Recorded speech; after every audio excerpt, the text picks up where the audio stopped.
الحمد لله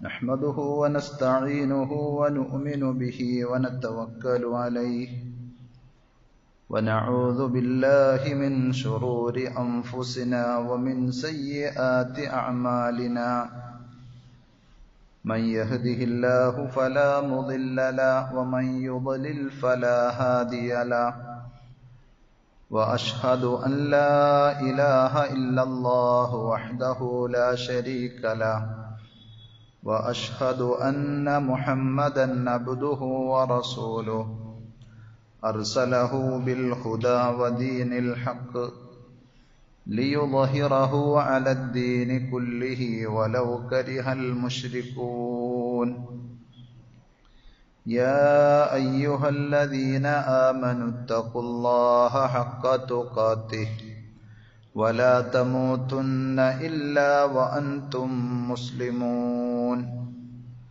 يا أيها الناس اتقوا ربكم الذي خلقكم من نفس واحدة وخلق منها زوجها وبث منهما رجالا كثيرا ونساء واتقوا الله الذي تساءلون به والأرحام إن الله كان عليكم رقيبا يا أيها الذين آمنوا اتقوا الله وقولوا قولا سديدا يصلح لكم أعمالكم ويغفر لكم ذنوبكم ومن يطع الله ورسوله فقد فاز فوزا عظيما أما بعد فإن خير الحديث كتاب الله وخير الهدي هدي محمد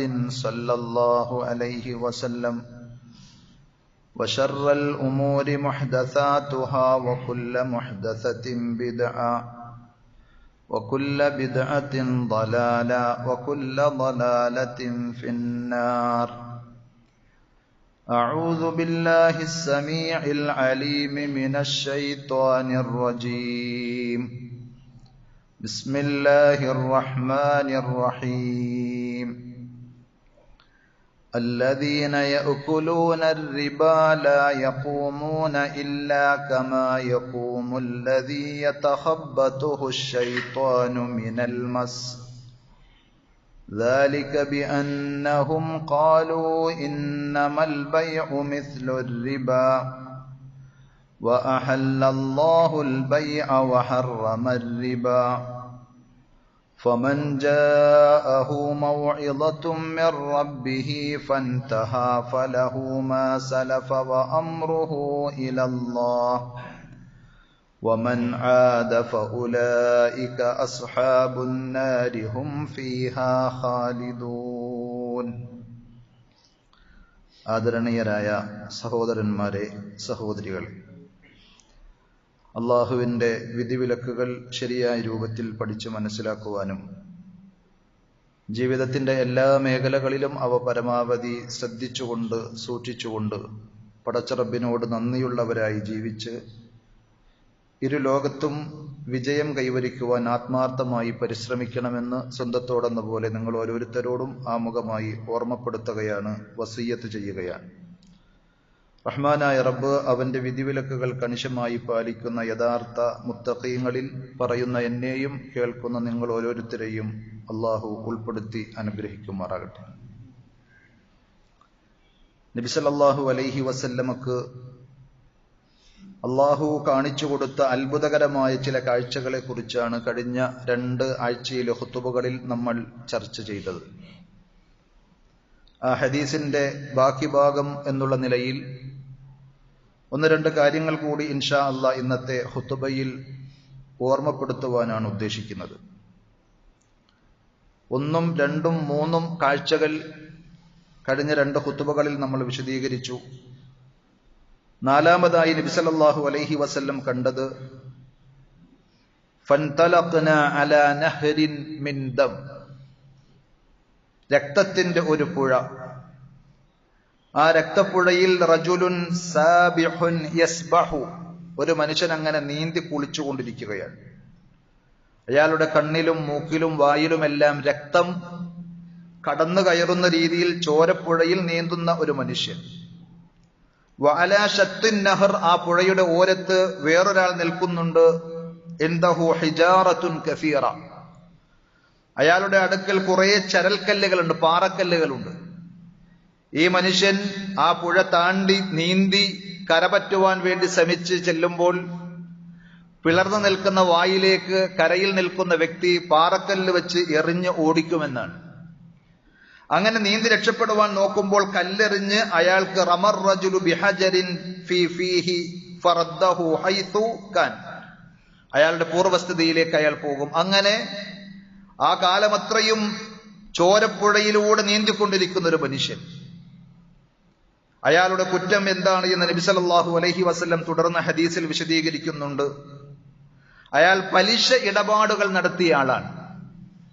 അഥവാ മനുഷ്യന്മാരുടെ ചോര ഊറ്റിക്കുടിക്കുവാൻ അവർ ദുനിയാവിൽ വെച്ച് തയ്യാറായപ്പോൾ ഹലാലും ഹറാമും നോക്കാതെയുള്ള ഇടപാടുകൾ നടത്തിയപ്പോൾ പടച്ച റബ്ബ് അതിന് തത്തുല്യമായൊരു ശിക്ഷ അയാളുടെ മരണത്തിന് ശേഷം ബർസഖി ലോകത്ത് ഒരുക്കിയതാണ് എന്നാണ് പണ്ഡിതന്മാർ അതിന്റെ യുക്തി വിശദീകരിച്ചപ്പോൾ പറഞ്ഞത്.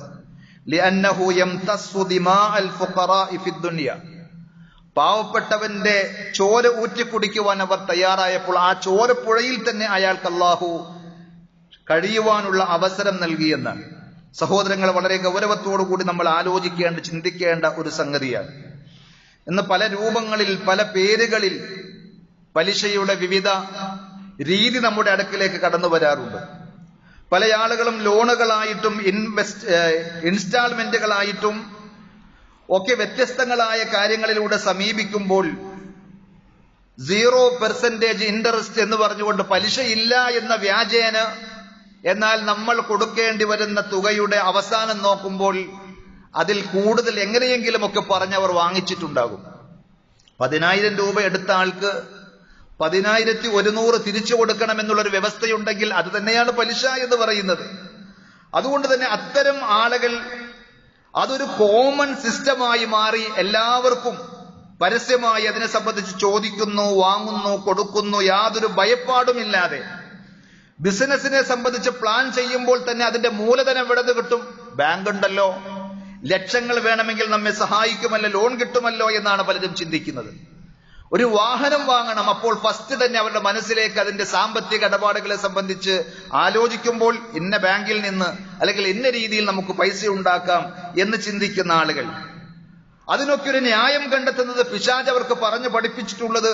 ഇന്ന് ആരാണ് ഇപ്പോൾ ബാങ്ക് ഇടപാടുകളുമായി ബന്ധപ്പെടാത്ത ആളുകൾ? ഈ പറയുന്ന ഖത്തീബും ഉസ്താദും അടക്കം ബാങ്കുമായി ബന്ധപ്പെടാതെ എങ്ങനെയാണ് ജീവിക്കുക എന്ന് ചോദിക്കുന്ന ആളുകളുണ്ട്. സഹോദരങ്ങളെ, ഞാൻ പോകുന്ന ഖബറിലേക്കല്ല നിങ്ങൾ പോകുന്നത്. നമ്മൾ ഓരോരുത്തരും തനിച്ചായിരിക്കും നമ്മുടെ ഖബറുകളിൽ എന്നുള്ള കാര്യം നമ്മൾ ആലോചിക്കണം.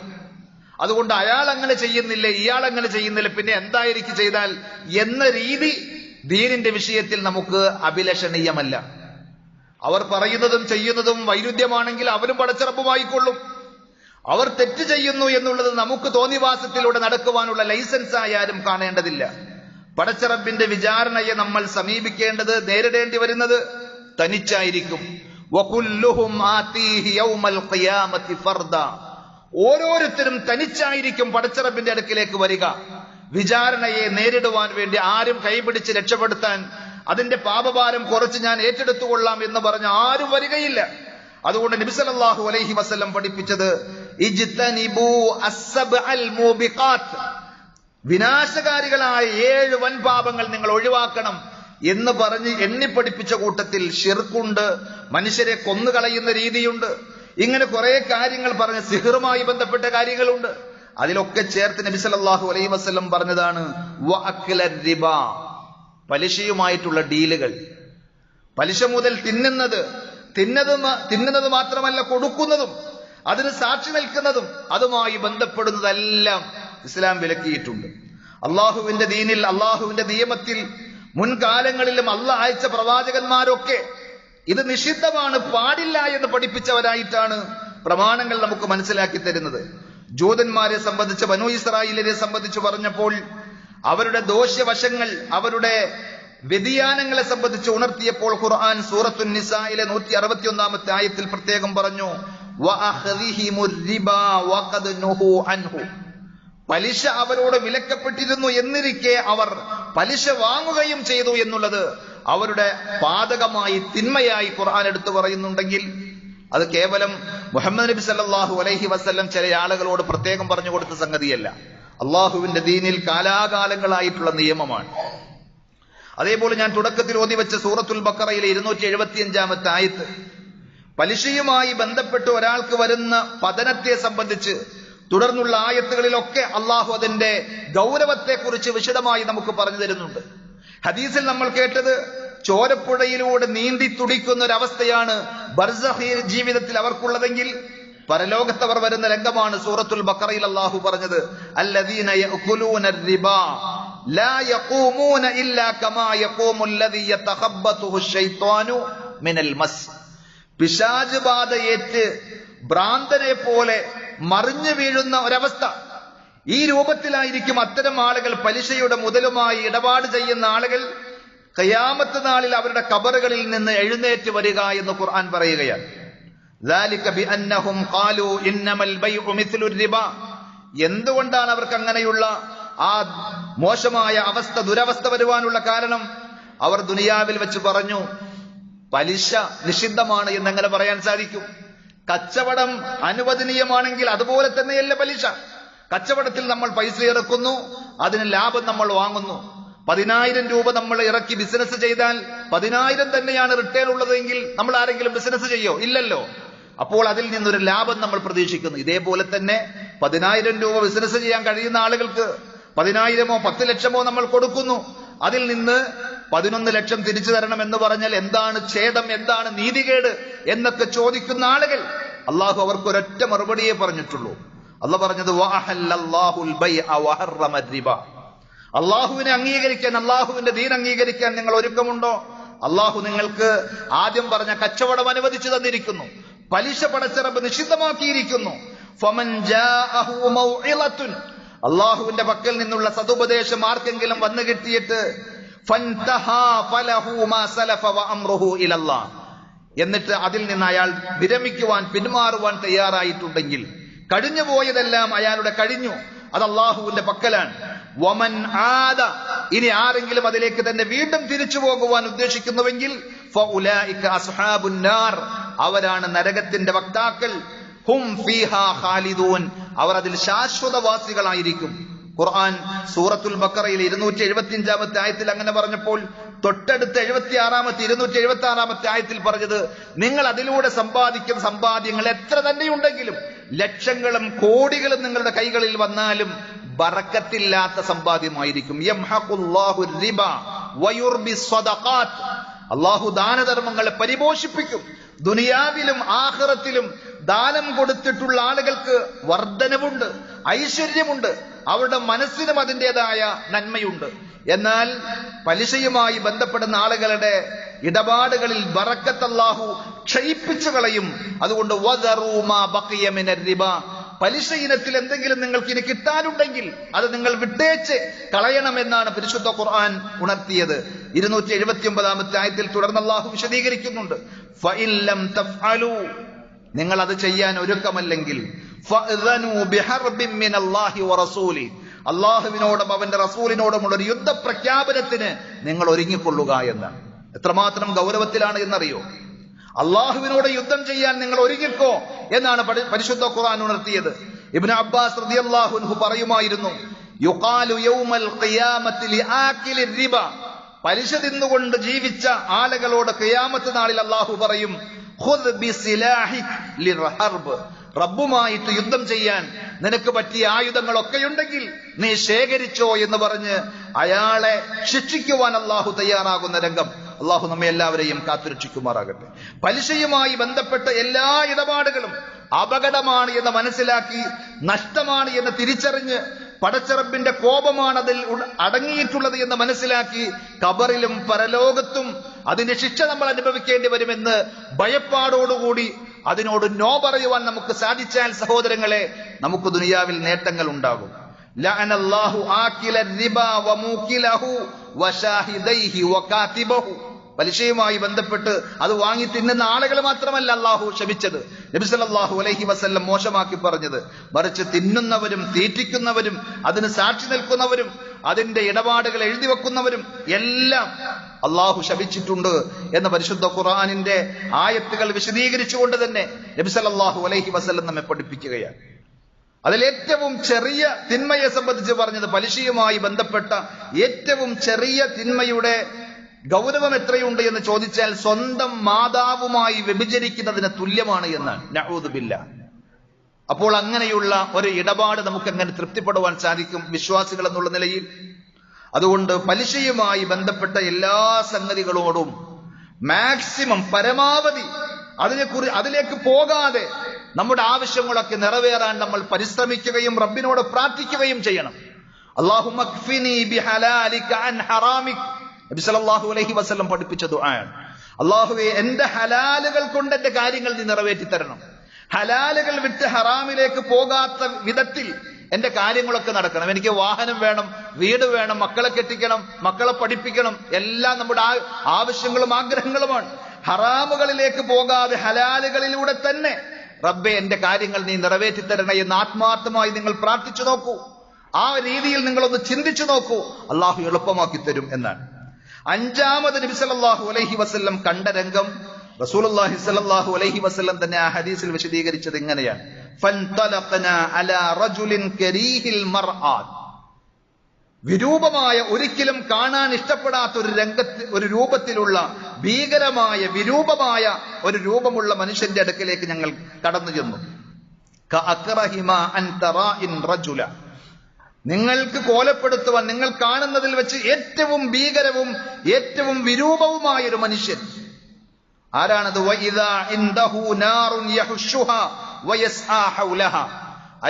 അയാളുടെ അടുക്കലുള്ള തീ കൂട്ടിയിട്ട് ആളി കത്തിക്കുകയാണ്. എന്നിട്ട് അതിന്റെ ചുറ്റിലും അയാൾ നടക്കുന്നുണ്ട്. കരുണയുടെ യാതൊരു ലവലേശം പോലും തീണ്ടിയിട്ടില്ലാത്ത, കനിവും ദയയുമില്ലാത്ത, പടച്ച റബ്ബ് ശിക്ഷയ്ക്ക് വേണ്ടി പ്രത്യേകമായി പടച്ച അള്ളാഹുവിന്റെ പ്രത്യേകമായ സൃഷ്ടികളായ ചില മലക്കുകളെ സംബന്ധിച്ചാണ് ആ രംഗമെന്ന ഹദീസിൽ പിന്നെ വിശദീകരിക്കുന്നുണ്ട്. നരകത്തെ കാക്കുന്ന മലക്കുകളുടെ നേതാവായ മാലിക് റളിയല്ലാഹു അൻഹു, വനാദൗ യാ മാലികു ലിയഖ്ദി അലൈനാ റബ്ബുക്. പടച്ച റബ്ബ് നരകത്തിന് കാവലായി സൃഷ്ടിച്ച അള്ളാഹു എന്ത് പറയുന്നുവോ അത് നടപ്പിലാക്കുവാൻ വേണ്ടി. അപ്പൊ അവിടെ സ്നേഹത്തിന്റെയും കാരുണ്യത്തിന്റെയും നന്മയുടെയും സൗന്ദര്യത്തിന്റെയും ദൃശ്യങ്ങളോ അനുഭവങ്ങളോ അല്ല അള്ളാഹു അവർക്ക് നൽകിയിട്ടുള്ളത്. അതുകൊണ്ട് തന്നെ അവർ തീർച്ചയായും യാതൊരു കനിവും കരുണയും അത്തരം ആളുകളോട് കാണിക്കുകയില്ല. പരിശുദ്ധ ഖുർആൻ പറഞ്ഞതുപോലെ സൂറത്തു തഹ്രീമിലെ 66-ാം അധ്യായത്തിലെ 6-ാമത്തെ ആയത്തിൽ അള്ളാഹു നമ്മളെ പ്രത്യേകം ഉണർത്തുകയാണ്: യാ അയ്യുഹല്ലദീന ആമനു, അല്ലയോ ഈമാനുള്ള അടിമകളെ, വിശ്വാസികളെ, ഖൂ അൻഫുസകും വഅഹ്ലീകും നാറാ. നിങ്ങൾ നിങ്ങളുടെ നഫ്സുകളെയും നിങ്ങളുടെ കുടുംബത്തിന്റെ നഫ്സുകളെയും നരകത്തെ തൊട്ട് കാത്തുകൊള്ളണം. കാരണം വഖൂദുഹൻ നാസു വൽ ഹിജാറ.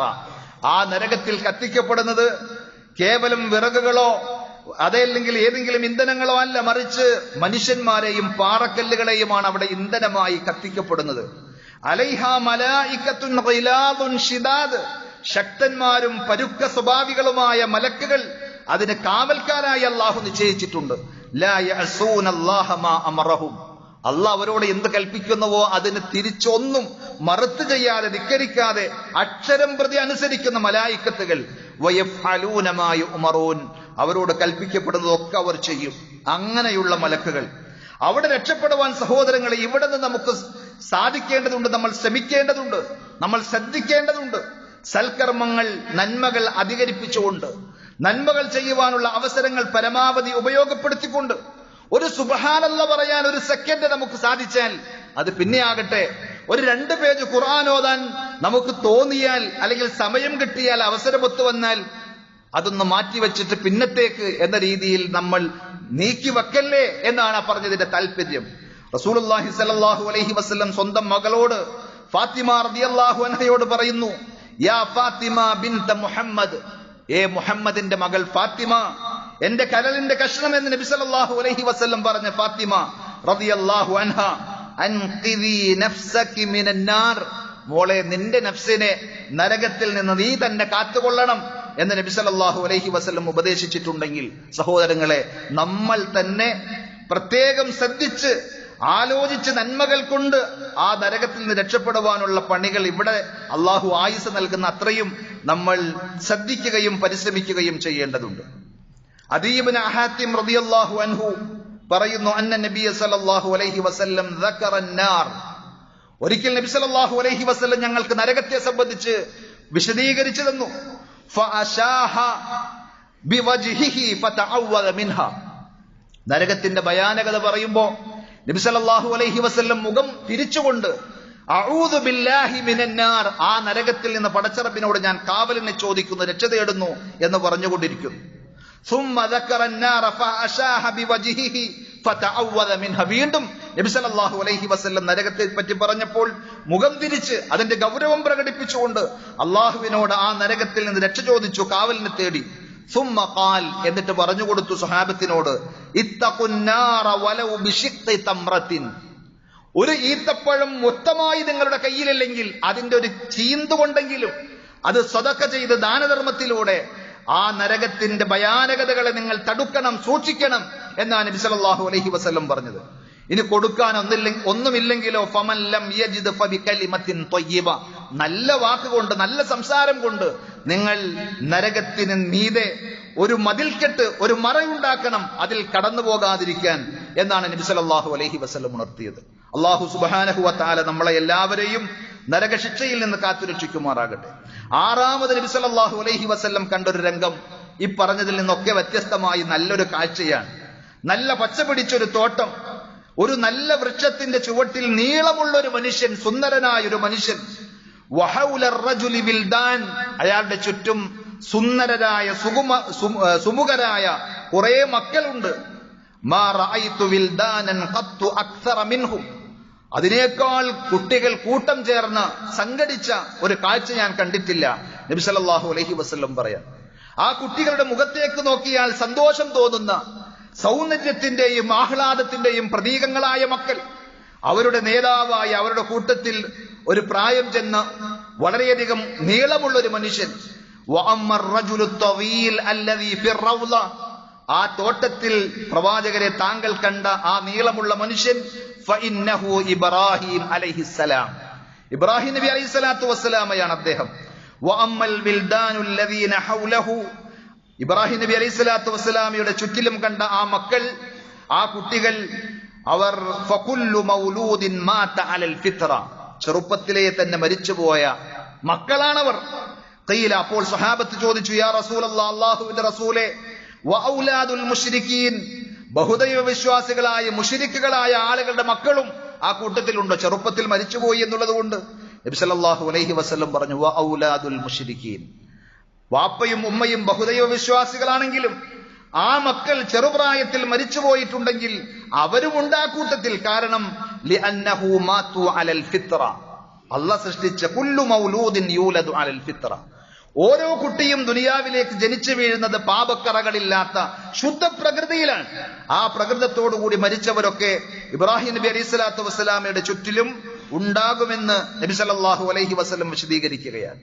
കാരണം മക്കളില്ലാതെ ദീർഘനാൾ ക്ഷമയോടെ കാത്തിരുന്ന ഇബ്രാഹിം നബി അലൈഹി സ്വലാത്തു വസ്സലാം കുട്ടിയെ കിട്ടിയ ശേഷവും ആ മക്കളെ കൊണ്ട് പരീക്ഷണങ്ങൾ അള്ളാഹു നടത്തിയപ്പോൾ പരീക്ഷണങ്ങളെ അതിജയിച്ച ഇബ്രാഹിം അലൈഹിസ്സലാത്തു വസ്സലാം, പടച്ച റബ്ബ് പകരം നൽകുന്നത് ഇങ്ങനെയൊക്കെയാണ്, നമുക്ക് സങ്കല്പിക്കുവാൻ പോലും പറ്റാത്ത വിധത്തിലായിരിക്കും.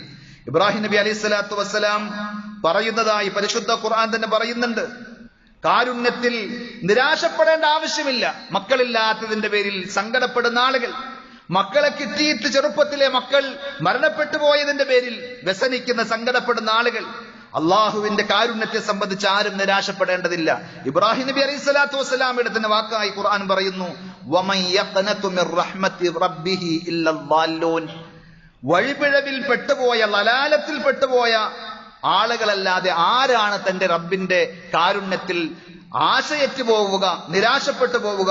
ഇബ്രാഹിം നബി അലൈഹി സ്വലാത്തു വസ്സലാം പ്രായമേറെ ചെന്നിട്ടും മക്കളില്ലാത്തതിന്റെ പേരിൽ പടച്ച റബ്ബിനോട് പരാതിയോ പരിഭവമോ പറഞ്ഞില്ല. കുട്ടിയെ ചോദിച്ചു, ദുആ ചെയ്തു.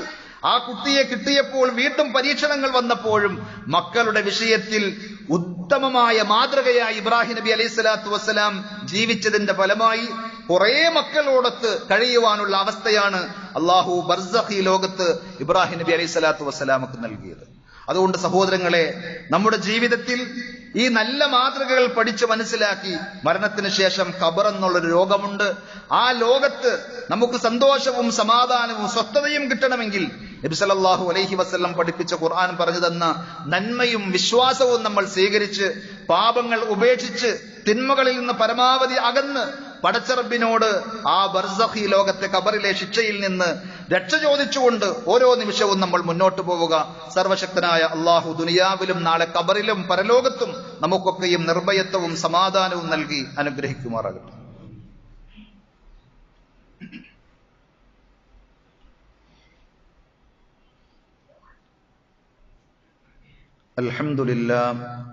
അൽഹംദുലില്ലാഹി റബ്ബിൽ ആലമീൻ വസ്സലാത്തു വസ്സലാമു അലാ അഷ്റഫിൽ അംബിയാഇ വൽ മുർസലീൻ നബിയ്യിനാ മുഹമ്മദിൻ വഅലാ ആലിഹി വഅസ്ഹാബിഹി വസല്ലമ തസ്ലീമൻ കസീറ. യാ അയ്യുഹല്ലദീന ആമനു തഖുല്ലാഹ ഹഖ്ക തുഖാതിഹി വലാ തമൂതുന്ന ഇല്ലാ വഅൻതും മുസ്ലിമൂൻ. സ്നേഹമുള്ള സഹോദരന്മാരെ, സഹോദരികളെ, അള്ളാഹുവിന്റെ വിധിവിലക്കുകൾ ജീവിതത്തിന്റെ എല്ലാ മേഖലകളിലും പരമാവധി ശ്രദ്ധിക്കണമെന്ന് ഒരിക്കൽ കൂടി ഉണർത്തുകയാണ്. റഹ്മാനായ റബ്ബ് നമുക്കെല്ലാവർക്കും അതിനുള്ള തൗഫീഖ് നൽകി അനുഗ്രഹിക്കുമാറാകട്ടെ. നബി സല്ലല്ലാഹു അലൈഹി വസല്ലം ആ ഹദീസിൽ വിശദീകരിക്കുന്ന ഏഴാമത്തെ ഒരു രംഗം കൂടിയുണ്ട്. പിന്നെയും യാത്ര തുടർന്നു. മറ്റൊരു തോട്ടത്തിൽ ഫൻതഹൈനാ ഇലാ റൗളത്തിൻ അളീമ, വലിയൊരു തോട്ടത്തിലേക്ക്, ഭയങ്കരമായ ഒരു തോട്ടത്തിലേക്ക് ഞങ്ങൾ എത്തി. അകത്ത് കടന്നു നോക്കുമ്പോൾ അവിടെ സുന്ദരമായൊരു വീടുണ്ട്. സ്വർണ്ണക്കട്ടകളും വെള്ളിയുടെ കട്ടകളുമാണ് ഇഷ്ടികയായി അതിന്റെ മതിൽക്കെട്ടകളാക്കി പടുത്തുയർത്തുവാൻ വേണ്ടി ഉപയോഗിച്ചിട്ടുള്ളത്. ആ ഒരു വീട്ടിൽ, മനോഹരമായ വീട്, ഫീഹാ റിജാലുൻ ശുയൂഖുൻ വശബാബുൻ വനിസാഉൻ വസിബിയാൻ, എല്ലാവരുമുണ്ട്. ആബാലവൃദ്ധം ജനങ്ങളും എന്ന് പറയാവുന്ന രീതിയിൽ പ്രായമായവരും യുവാക്കളും യുവതികളും കുട്ടികളും എല്ലാവരും അടങ്ങുന്ന ആ വീടിന്റെ അകത്ത് നിന്ന് സന്തോഷത്തിന്റെ വർത്തമാനങ്ങളാണ് കേൾക്കുന്നത്. അവിടെ നിന്ന് മറ്റൊരു വീട്ടിലേക്ക് ഞങ്ങൾ കയറിപ്പോയപ്പോൾ അവിടെ കുറെ ആളുകൾ കണ്ടു. അവരുടെ പകുതി ഭാഗം സൗന്ദര്യം തുളുമ്പുന്ന രീതിയിലാണെങ്കിൽ പകുതി ഭാഗം വിരൂപമായ ആളുകളാണ് അവിടെ കാണുന്നത്.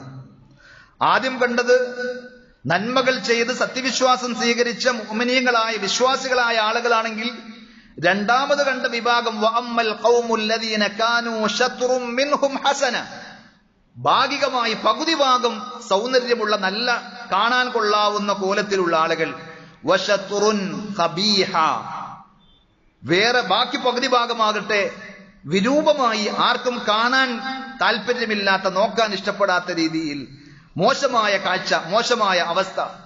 ആരാണവർ? ഫഇന്നഹും ഖൗമുൻ ഖലതു അമലൻ സ്വാലിഹ വആഖറ സയ്യിഅ, അവർ നന്മ ചെയ്യും കുറച്ചൊക്കെ, പിന്നെ തിന്മയും ചെയ്യും.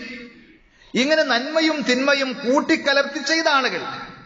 അങ്ങനെ ആദ്യം പറഞ്ഞ ആളുകളോ മനുഷ്യ സഹജമായ തിന്മകൾ സംഭവിച്ചാൽ തന്നെ അതിനെ പരിഹരിക്കുവാനും പൊറുക്കുവാനുമായി ഇസ്ലാം പഠിപ്പിച്ച തൗബയും ഇസ്തിഗ്ഫാറും ഒക്കെ ചെയ്ത് നന്മകൾക്ക് എപ്പോഴും കരുത്ത് കൂട്ടിക്കൊണ്ടിരിക്കുന്ന ആളുകളാണെങ്കിൽ, ഇവർ നന്മയെ ഗൗരവത്തിലെടുക്കുകയോ തിന്മയുടെ ഭീകരതയും ഭയാനകതയും ഗൗരവമായി കാണുകയോ ചെയ്യാത്തത് കൊണ്ട് എല്ലാം ചെയ്യും. അങ്ങനെ നന്മയും തിന്മയും ഒക്കെ അവരുടെ കയ്യിലുണ്ട്. എന്നാൽ പടച്ച റബ്ബിന്റെ അപാരമായ കാരുണ്യം കൊണ്ട് തജാവസല്ലാഹു അൻഹും, ഇവർക്ക് അല്ലാഹു മാപ്പ് നൽകുമെന്നാണ് നബി സല്ലല്ലാഹു അലൈഹി വസല്ലം പറഞ്ഞത്. നന്മയും തിന്മയും ഒരേപോലെ വരുമ്പോൾ പടച്ച റബ്ബിന്റെ പ്രത്യേകമായ കാരുണ്യം കൊണ്ട് അവർ രക്ഷപ്പെടും. അതുകൊണ്ട് സഹോദരങ്ങളെ, സലഫുസ് സാലിഹീങ്ങൾ പറയാറുണ്ടായിരുന്ന ഒരു ഉപദേശം നമ്മൾ നമ്മുടെ മനസ്സിൽ കോറിയിടേണ്ട സംഗതിയാണ്. ദുനിയാവിൽ വെച്ച് തന്നെ നന്മകൾക്ക് ചില നല്ല ഫലങ്ങൾ ഉണ്ടാക്കുവാൻ സാധിക്കും, അതേപോലെ തിന്മകൾക്കും. ഇന്നലിൽ ഹസനതി ലനൂറൻ ഫിൽ വജ്ഹ്, നന്മ ചെയ്യുന്ന ആളുകളാണോ, നമസ്കരിക്കുന്ന, സദഖ ചെയ്യുന്ന, ദിക്റുകളും ദുആകളും നടത്തുന്ന, ഖുർആൻ പാരായണം ചെയ്യുന്ന നന്മയുടെ വക്താക്കളാണെങ്കിൽ അവരുടെ മുഖത്തൊരു മുഖകാന്തി ഉണ്ടാകും. ഒരു പ്രകാശമുണ്ടാകും. വളിയാഅം ഫിൽ ഖൽബ്, അവരുടെ ഹൃദയത്തിൽ വെളിച്ചമുണ്ടാകും, തെളിച്ചമുണ്ടാകും. വഖുവ്വതൻ ഫിൽ ബദൻ, അവരുടെ ശരീരത്തിന് ശാരീരികമായ ഒരു കരുത്തും ശക്തിയും അല്ലാഹു നൽകും. വസഅതൻ ഫിർ റിസ്ഖ്, അവർ ബന്ധപ്പെടുന്ന മേഖലയിൽ റിസ്ക് തേടി പോകുമ്പോൾ അവിടെ ഒരു വിശാലതയും എളുപ്പവും അല്ലാഹു ഉണ്ടാക്കി കൊടുക്കും. വമഹബ്ബതൻ ഫീ ഖുലൂബിൽ ഖൽഖ്, അത്ര ആ രീതിയിൽ പ്രവർത്തിക്കുന്ന ആളുകളെ സംബന്ധിച്ചിടത്തോളം മറ്റു മനുഷ്യന്മാരുടെ മനസ്സിൽ നല്ല മതിപ്പും ഇഷ്ടവുമായിരിക്കും. ഇത് നന്മയുടെ ഒരു സൽഫലമായി നമുക്ക് കാണുവാൻ സാധിക്കുമെങ്കിൽ തിന്മകൾക്ക് നേരെ തിരിച്ചും ചില റിസൾട്ടുകളുണ്ട്, ചില എഫക്റ്റുകളുണ്ട് എന്നാണ്. ലാ സവാദൻ ഫിൽ വജ്ഹി, മുഖത്ത് കരുവാളിച്ച ഇരുണ്ട കാണാൻ താല്പര്യമില്ലാത്ത നന്മയും വെളിച്ചവുമില്ലാത്ത മുഖമായിരിക്കും. വളുൽമതൻ ഫിൽ ഖൽബ്, തിന്മയുടെ വക്താക്കളുടെ ഹൃദയം കടുത്തതും അതേപോലെ കൂരിരുട്ട് നിറഞ്ഞതുമായിരിക്കും. വവഹ്നം ഫിൽ ബദൻ, ശാരീരികമായി നന്മകൾ ചെയ്യാൻ അവൾ തളർന്നു പോകുന്നവരുമായിരിക്കും. വളീഖൻ ഫിർ റിസ്ഖ്, ഹലാലായ മാർഗത്തിലൂടെ റിസ്ക് കണ്ടെത്തുവാൻ അവർക്ക് പ്രയാസമായിരിക്കും. വബുഗ്ളതൻ ഫീ ഖുലൂബിൽ ഖൽഖ്, ഇങ്ങനെ അല്ലാഹു പറഞ്ഞത് അംഗീകരിക്കാത്ത, ദീനിനെ പരിഗണിക്കാത്ത ആളുകളെ സംബന്ധിച്ചിടത്തോളം അള്ളാഹുവിന്റെ ഇഷ്ടദാസന്മാരായ നല്ല മനുഷ്യന്മാർ ദുനിയാവിൽ ജീവിക്കുന്നുവെങ്കിൽ അവരുടെ മനസ്സിലൊക്കെ ഇത്തരം ആളുകളോട് വെറുപ്പും ദേഷ്യവുമായിരിക്കുമെന്നാണ്. തിന്മകളുടെ അനന്തരഫലം ദുനിയാവിൽ തന്നെ കാണാമെന്ന് നബി സല്ലല്ലാഹു അലൈഹി വസല്ലമയിൽ നിന്ന് ദീൻ പഠിച്ച സ്വഹാബികൾ, അവരിൽ നിന്ന് ദീൻ പഠിച്ച താബിഈങ്ങളൊക്കെ വിശദീകരിക്കുന്നത് കാണുവാൻ സാധിക്കും. അതുകൊണ്ട്